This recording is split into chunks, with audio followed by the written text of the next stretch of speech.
that is a wrap for Formula One 2024 testing. All the cars have been on the track each day for 8 hours. Obviously, some teams have had different issues to contend with. Some drivers have had different issues to contend with. But all the teams have concluded all 3 days. Today, we're going to be taking a look at day 3, looking at all the lap times, who completes the most laps, and who I think could be looking for a good season. Now, I'm going to do a full review video of all 3 days to be posted on Sunday, so keep your eyes peeled for that one. I'm going to do another set of predictions heading into the race weekend for next weekend, so make sure you stay tuned and you're subscribed for that on the channel.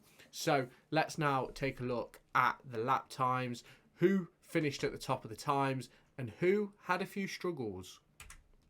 80% of you are not subscribed. What are you doing? Click that red button. It's completely free. Really helps out the channel. Make sure you like, share, and comment your thoughts on this video down below. I'll let you get back to the video. So, as you can see, time has wound down on this day 3 of testing. And as you can see, at the top of the leaderboard, Charles Leclerc put in 74 laps with the best time of a 1 minute 30.3. Now, you'll probably notice in this video, I haven't done a split between the morning and afternoon session. That's because, yet again, the drain cover was popped off and there was a big delay earlier this morning, and then they chucked everybody back on track with about 7 hours left to go. There was a big delay in that period and there was no actual proper lunch break, so there was no way that I could sort of split the session in two because there was always a car going around the track. And as you can see on the display, Charles Leclerc was top, as I've just mentioned. George Russell put himself into P2, 0.04 behind Charles Leclerc. He completed 67 laps. Him and Lewis Hamilton swapped over halfway through the day. I think Max Verstappen and Sergio Perez did a similar thing. I think it was everybody other than Logan Sargent was able to get in the car today. As you can see, Guan Yu Zhou up in third. I don't expect Sauber to be up there next week, but he completed 84 laps. Max Verstappen in his Red Bull, 4/10 down, he completed 66 laps. Yuki Tsunoda in his Racing Bulls, 4/10 down, 53 laps. Alex Albon, 121 laps today. Pretty similar to what Lewis and George were doing on their full days, but he was 6/10 down. Now, Oscar Piastri put on a lot of laps in that afternoon session, 7/10 behind, 91. But Lando only did 20 in the morning session. We'll take a look into him later on. Fernando Alonso completed 75 laps, 8/10 down. Not really seeing the same from Aston Martin that I saw last year's testing, so I don't quite think they're going to be in the fight. Carlos Sainz, 71 laps, 9/10. He was at the top of the charts for a long time this morning. This morning, afternoon. Sergio Perez, 53 laps, 1.1 seconds down. Nico Hulkenberg, 89 laps, 1.3 seconds down. Lewis Hamilton, 1.6 down, 49 laps. Lance Stroll, 1.7 down, 46. As I mentioned about Lando Norris, he only completed 20 laps today, 1.7 seconds down. Pierre Gasly, 1.8, 47 laps. Kevin Magnussen, 2.7 down, 80 laps. Ocon, Bottas and Ricciardo down that bottom end too. Bottas only completing 28 laps, Esteban Ocon getting 55 on the board, and Ricciardo 70. As previously mentioned, Logan Sargent was the only one not to get in the car today. But if you haven't seen my video from earlier today, I had a bit of a rant about the cost cap, the development restrictions, and it came up because it was mentioned in testing earlier today. Now, I've had a bit of a discussion over on Twitter. My username is Lewis_Everett11. I'll put it up on screen. And there was a bit of a discourse going on. And for me, I'm not a fan of the cost cap. I'm not a fan of development restrictions. I don't think it's really done anything.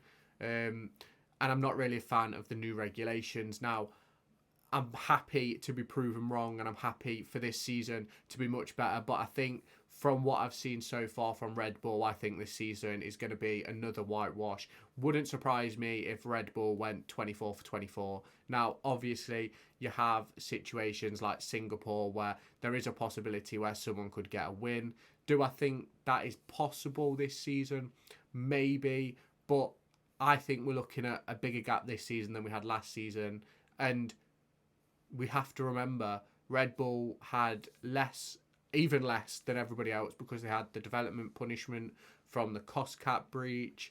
And if they've gained even more, then I think it just shows how ineffective the cost cap is, how ineffective the development restrictions are, how ineffective the cost cap penalty was, because I think that just shows that even with even further restricted, the team at the front is still able to push further and further ahead because they can just flip focus to next year's car as early as they need.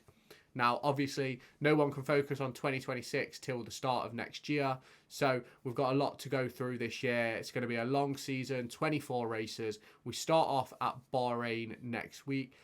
Obviously, I think a lot of the drivers may just stay in Bahrain. I think some of the higher ups at the team may go back and forwards, but we'll see what happens with that. And obviously, next week, don't forget, it is a Saturday race.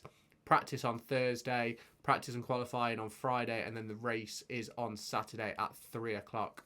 I will be doing each day review. There'll be a practice review for Friday. There'll be a practice and qualifying review for Friday.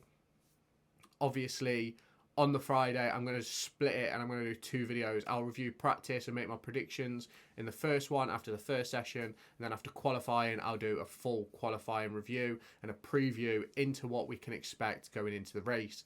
Then after the race, we'll do a race rundown. I'll try and keep track of all the notable things that happen in the race so we can discuss that at the end.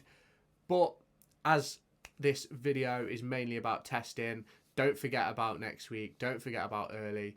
But for me, I'm not going to get my hopes up for a different winner other than Max Verstappen or Sergio Perez. I think qualifying is going to be quite close from what we've seen, but I still think that Red Bull is going to have a couple of tenths minimum in qualifying and then maybe half a second to a second a lap quicker in race trim. So it's going to be a long season. Make sure you stay tuned to the channel. Make sure you hit that subscribe button down below, and hopefully we can see some surprises this season. Hopefully someone can make a big jump, whether that be McLaren, Mercedes, Aston Martin, Ferrari. Hopefully someone will take that step and get on level pegging with Red Bull. But let me know your predictions down in the comments after watching testing, and I'll catch you in the next video. Make sure to go and find me on TikTok, pictured here, and Twitter, pictured here. These are the places where I'll keep you all up to date with all my upcoming videos and my thoughts and feelings around the Formula 1 and football weekend.